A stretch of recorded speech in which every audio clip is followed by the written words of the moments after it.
Lo dijo en la primera hora.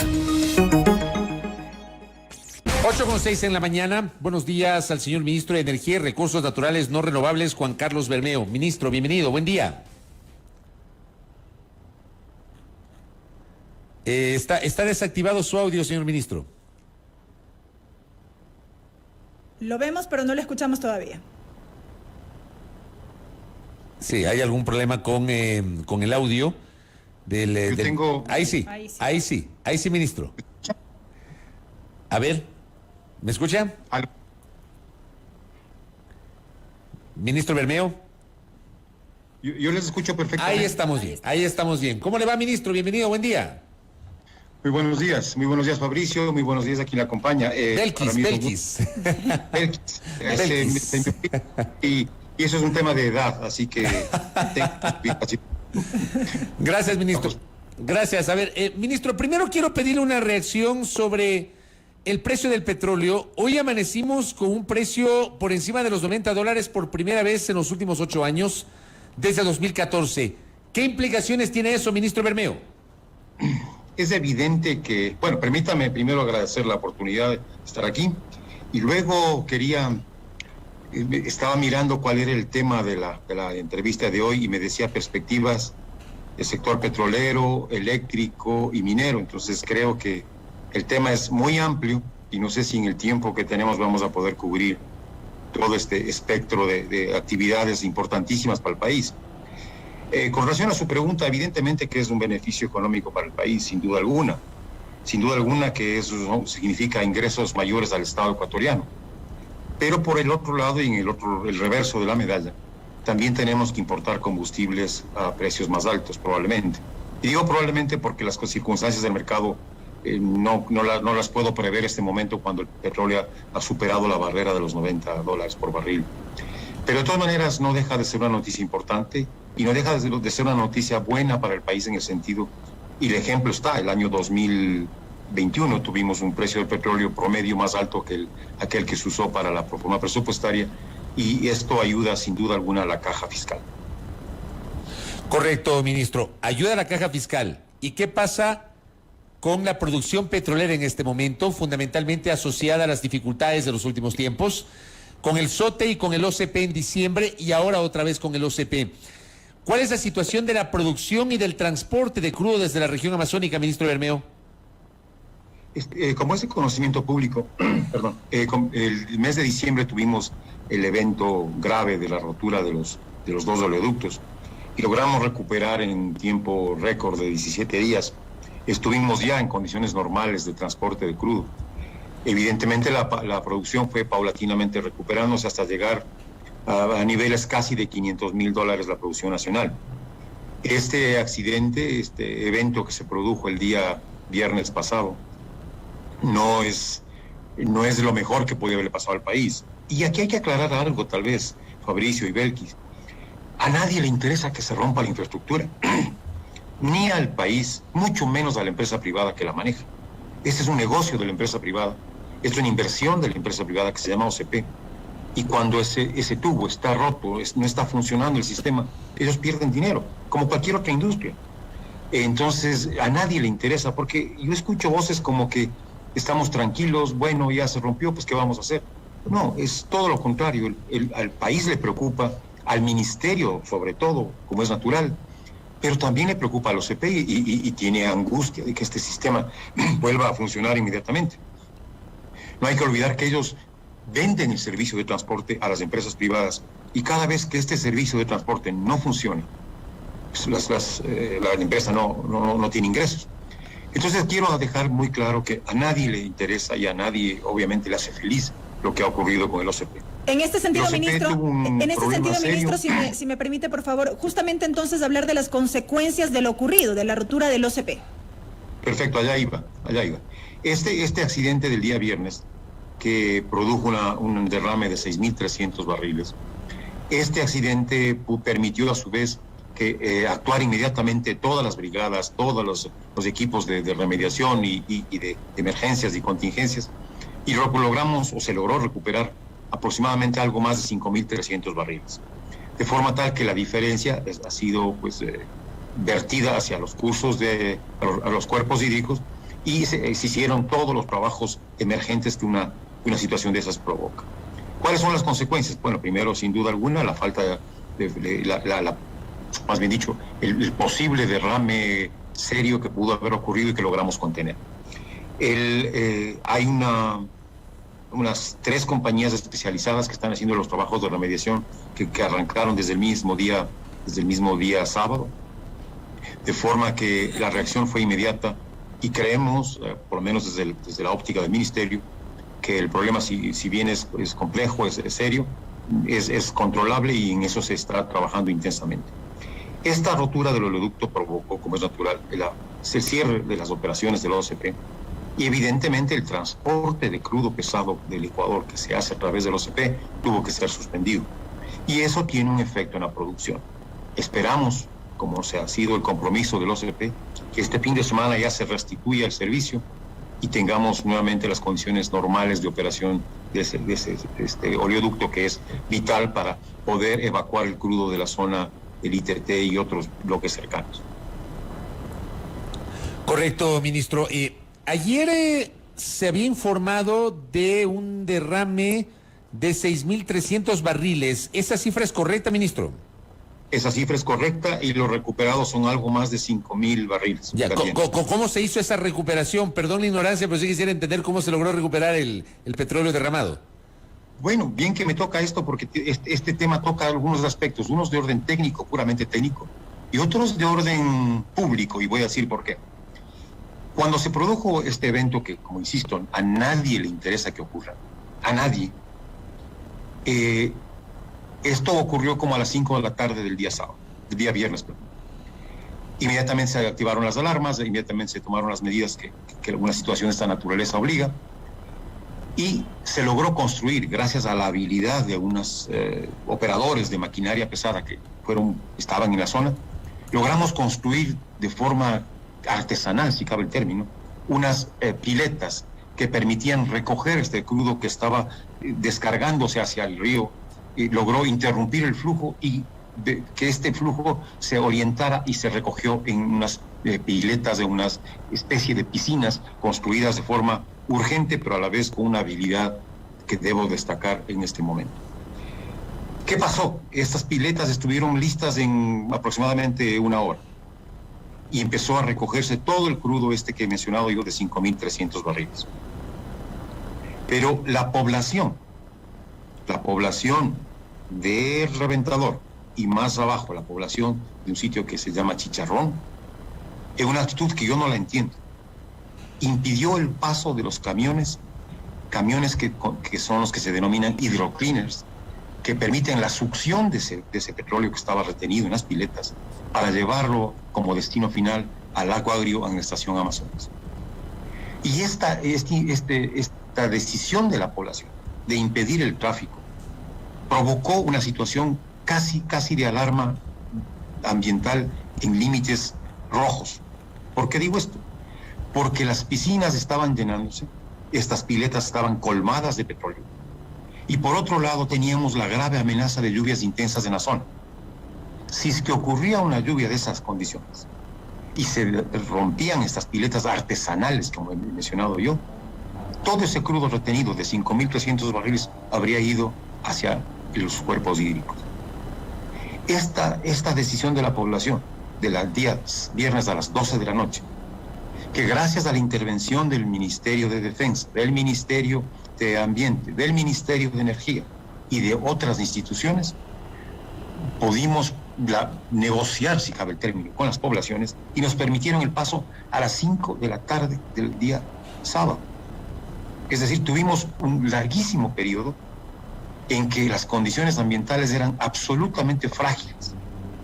Y esto no entiendo yo, proveniendo de una población o de 2 poblaciones que dicen defender a la naturaleza.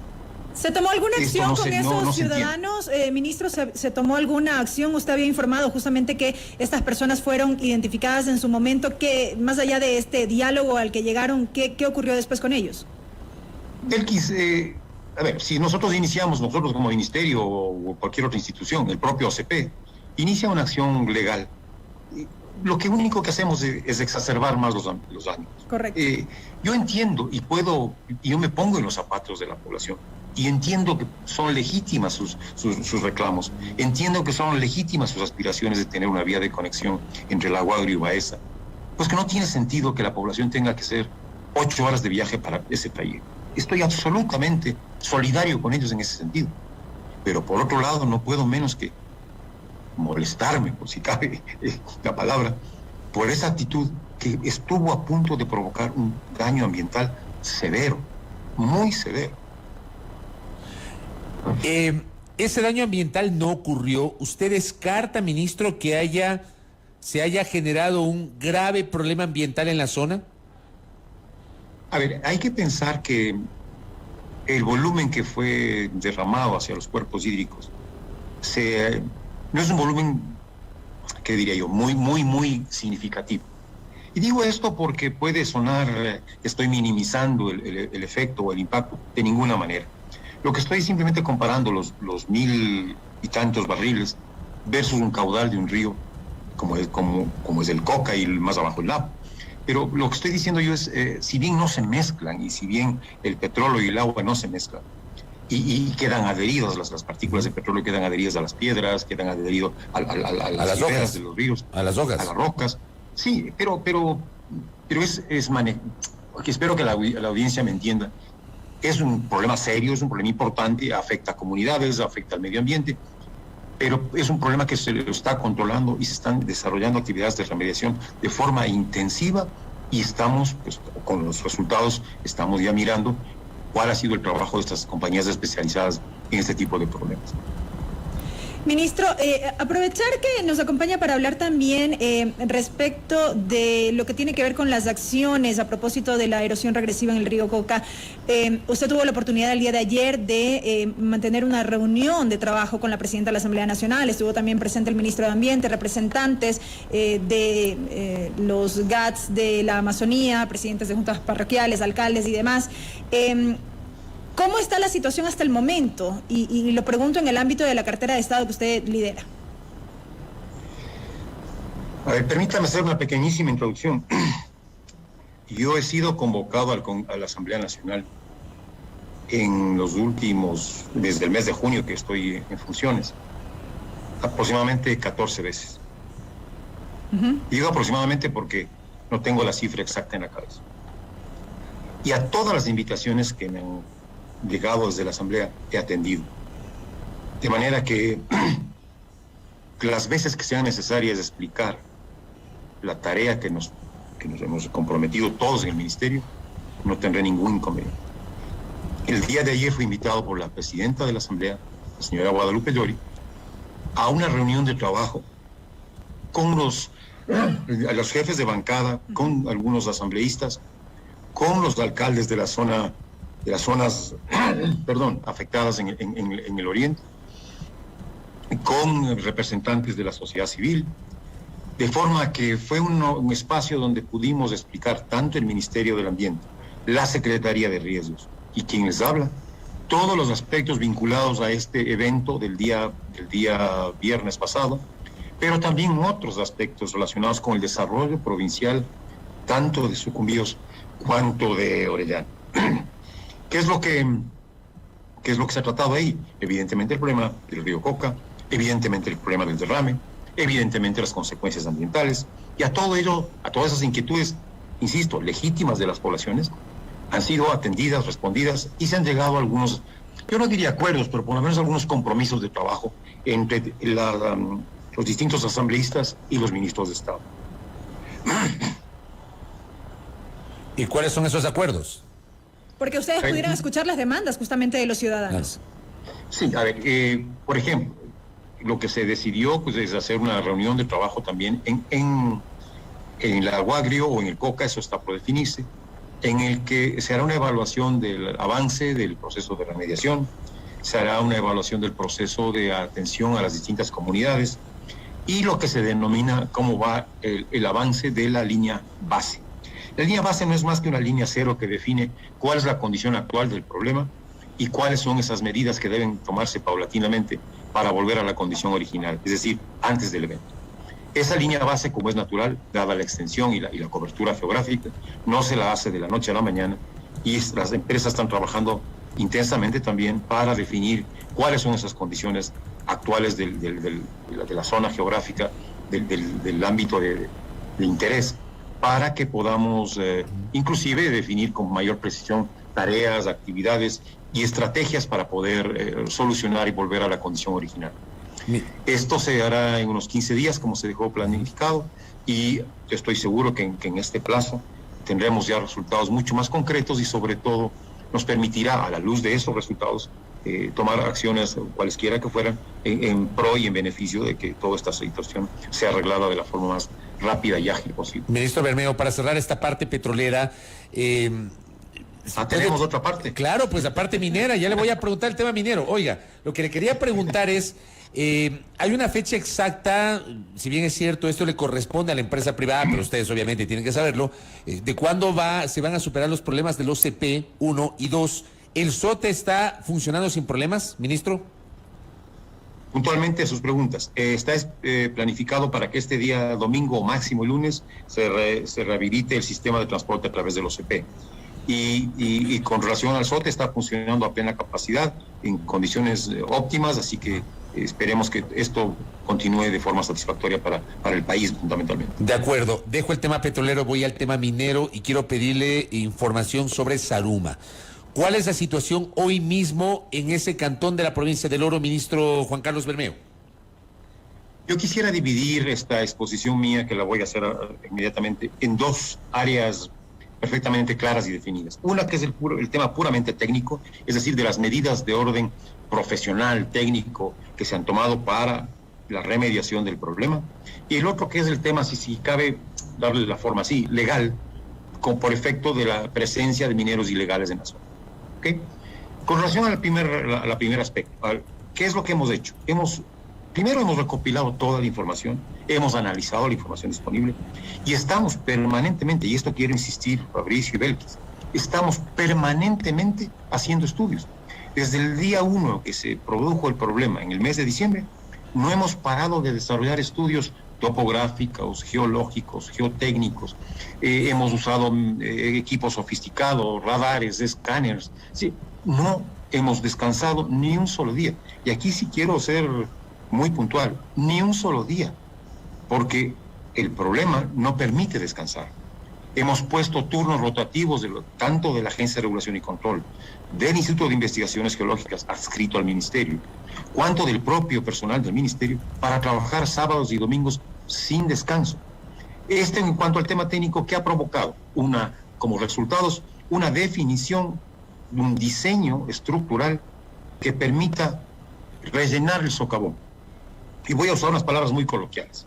Vamos a rellenar el hueco. ¿Okay? Pero ese relleno no se puede hacer de forma artesanal, no se puede hacer de forma, digamos, sin la suficiente información que permita un diseño estructural adecuado y que garantice, sobre todo, la estabilidad de ese diseño, que garantice a su vez la vida de las personas. Porque permítame, Belkis, decirle que el principal objetivo de este ministerio es preservar la vida de las personas en Zaruma. Entonces, el diseño estructural que fue concluido y estamos en este momento construyendo la estructura de soporte, está también a la par ese diseño definido para lo que llamamos nosotros el tapón, es decir, una estructura en el fondo del socavón que permita retener todo el material que vamos a colocar arriba, que es básicamente hormigón y una mezcla de hormigón con arena. Porque caso contrario, si no hacíamos ese tapón, todo el material que pusiéramos arriba iría a parar en el subsuelo y quién sabe dónde, vista la cantidad de galerías y la condición geológica de la zona. Entonces, los estudios han concluido, los trabajos se han iniciado. Al día de ayer empezamos la fundición del tapón y paulatinamente iremos haciendo todos los trabajos ya cercanos a la superficie, lo que significa las estructuras metálicas, que de paso ya están construidas muchas de ellas, la instalación de pilotines, pilotes para proteger los taludes, garantizar la estabilidad de los mismos, y luego ya la estructura de soporte de todo este material que está compuesto por arena, que es fruto del material de las presas de relave en la actividad minera, material seleccionado, más cemento que permita tener una resistencia al proceso de relleno del socavón. Y permítame aquí también hacer otra puntualización que es importante. Es la primera vez que se hace un proceso técnico de esta naturaleza. Las otras ocasiones, cuando se produjeron problemas similares, tanto en el Colegio La Inmaculada cuanto en el Coliseo, el proceso no fue este. No digo que se lo hizo mal ni se hizo bien, no quiero calificar, no quiero entrar en hacer juicios de valor, pero es la primera vez que lo hacemos de forma técnica, con estudios previos y con diseños estructurales totalmente definidos y aceptados, y definidos, vale la pena aclarar, por un grupo de profesionales de altísimo nivel, empezando por doctores en ingeniería, PhDs en ingeniería, han intervenido en esto. Entonces, este es el tema puramente técnico, estamos resolviéndolo, hay una fase que se cumplirá, que es cuando este socavón esté rellenado, y luego iremos rellenando paulatinamente hacia el norte y hacia el sur, las zonas donde están las galerías, iremos rellenando, paulatinamente con el mismo material que vamos a rellenar el socavón.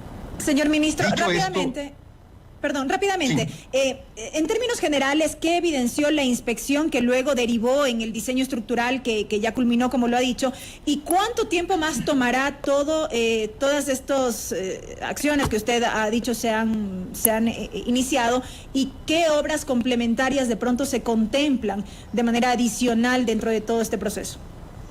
Nuestro cronograma total tiene hasta fin de año, ¿cierto? Y eso hemos dividido nosotros en 3 fases. La primera, que es la que le estoy comentando del socavón, y luego el relleno paulatino, tanto al lado norte como al lado sur, de algunos cientos de metros, que permita, por lo menos la zona que está sobre la veta de oro, para llamarlo así, esté completamente garantizado en cuanto a su estabilidad y no haya problemas futuros. Entonces, la primera fase, que es de socavón, la estamos trabajando, estaremos en los próximos días rellenando por completo y solucionando ese tema que además, insisto, no solo garantiza la estabilidad de los hogares, de las casas, de una zona patrimonial, sino fundamentalmente la vida de los habitantes, que ese es un principal objetivo que tenemos. Y el otro tramo, que es, como le digo, algunos cientos de metros hacia arriba y otros cientos de metros hacia abajo, lo que hace es rellenar la zona de estas galerías y las cavernas, provocadas estas galerías y cavernas por la actividad ilegal. Entonces, esto vamos a rellenar para, por un lado, impedir que se continúen estos trabajos y por otro lado, garantizar la estabilidad de la ciudad, visto que no tiene esta condición de soporte provocado por actividades ilícitas. Ministro Bermeo, nos envían una pregunta, dicen, nos envían desde la región amazónica al señor ministro desde el cantón Paquicia, provincia de Zamora Chinchipe. ¿Cuál es el motivo por el que no se legaliza a los mineros de Chinapitza, los mismos que ya fueron censados en el año 2010 y hasta ahora no se da paso a su legalización? No sé si usted tiene esa respuesta en el radar, ministro. Así como en el radar, no mucho, pero le voy a dar la explicación técnica. Primero, que el catastro minero está cerrado desde el año 2018 y esto impide la legalización de cualquier solicitud que haya venido antes o después, mientras estuvo retenido o represadas todas estas solicitudes desde el año 2018 para acá. Y es que por eso hemos llamado que la primera fase de la apertura del catastro minero es una fase analógica en la que estaremos haciendo lo que se denomina la sustanciación de algo más de 500 procesos entre solicitudes entregadas, entre solicitudes negadas, superposición de áreas, un trabajo enorme que hay que hacer para poner la casa en orden con relación al catastro desde el año 18 para acá. ¿Ok? Entonces, podría ser que esta zona de Chinapinza no solo sea una solicitud entregada antes de seguir el catastro minero, sino que habría que ver si se cumplieron los requisitos, si aquella solicitud está embarcada dentro de lo que la ley y los procedimientos y los reglamentos internos así lo establecen. Y por otro lado, si se tratan, no estoy tratando de calificar de ninguna manera, de qué tipo de asociaciones se tratan, si son de pequeña minería, artesanal o lo que fuere, o si están, como digo, dentro de la actividad legal que así lo permite la ley. Correcto. Ministro, se me terminó el tiempo, vamos a dejar el tema eléctrico para el futuro, pero quiero retomar rápidamente, casi se me pasa esta pregunta, y le agradezco a mi colega y amiga Susana Naranjo que está en sintonía. ¿Cómo reacciona el gobierno frente a la última sentencia de la Corte Constitucional sobre la intervención petrolera en el Yasuní? Ministro Bermeo. Bueno, veo que la parte eléctrica siempre queda relegada y es importantísima, pero me comprometo a un nuevo programa. Sí, yo me comprometo a invitarlo y ojalá que nos acepte. Y vamos a empezar por el tema eléctrico, que también hay algunas preguntas. Nunca he dicho que no. No, sí, así es. Además, ahí nos ayuda Grace Parra. Y en el tema eléctrico tenemos buenas noticias, estamos avanzando firmemente en los procesos que nos hemos volcado todo el área eléctrica para concretarlos este año. Bien, con relación a la pregunta, yo comparto la preocupación de Susana Naranjo. Es evidente que una decisión de esa naturaleza pues nos pone a pensar y seriamente sobre cuál va a ser el futuro petrolero del país. Ustedes habrán escuchado que la meta de 1 millón de barriles, que siempre insisto, y es una meta ambiciosa pero posible, y a la que nos hemos comprometido todo el ministerio y los distintos actores que tenemos relación con la actividad petrolera. La actividad petrolera, y más dicho, el incremento de la producción petrolera contemplaba el desarrollo del campo Ispingo. Y si esta decisión de la Corte, que veremos cuáles son las medidas que podemos tomar frente a ella, no quiero adelantar ningún criterio jurídico, primero porque no soy abogado y luego porque no me corresponde este momento. Habrá que ver cómo nos ajustamos, si es que esa es la decisión y la condición final, cómo ajustamos nuestras tareas para no entrar en la zona que ha sido prohibida por la Corte Constitucional. El desarrollo del Ispingo era un desarrollo previsto dentro de nuestras tareas y teníamos pues la esperanza de que una vez conseguidas las licencias ambientales, porque aquí sí cabe la aclaración, Fabricio, nosotros no hacemos nada, ninguna actividad, si previamente no tenemos la autorización ambiental. Y esto que sea un mensaje claro para quienes nos escuchan, porque escucho voces, yo también, de que nosotros estamos haciendo tareas no autorizadas en zonas no autorizadas. Y esto enfáticamente debo aclarar que no es cierto. Las aseveraciones a través de las redes sociales respecto a que estamos nosotros en zonas no permitidas, en zonas prohibidas y además acusándonos de que estamos ya en zonas de pueblos no contactados, son falsas, de falsedad absoluta. Estamos dentro de lo que la ley nos permite, estamos fuera de la zona de amortiguamiento, estamos trabajando en áreas que están licenciadas desde el punto de vista ambiental, así que estamos haciendo todo lo que se hace en la actividad petrolera en concordancia absoluta con las leyes y normas vigentes. Evidentemente es una preocupación lo del Ispingo, pero tenemos que esperar una decisión legal, un análisis jurídico completo y exhaustivo para tomar las decisiones que corresponden. Correcto, me queda claro eso. Ministro, siempre valoro su gentileza de atendernos y, como dije hace un momento, nos quedó pendiente el tema eléctrico, nos comprometemos para la siguiente. Muy amable, ministro Bermeo, que tenga un buen día.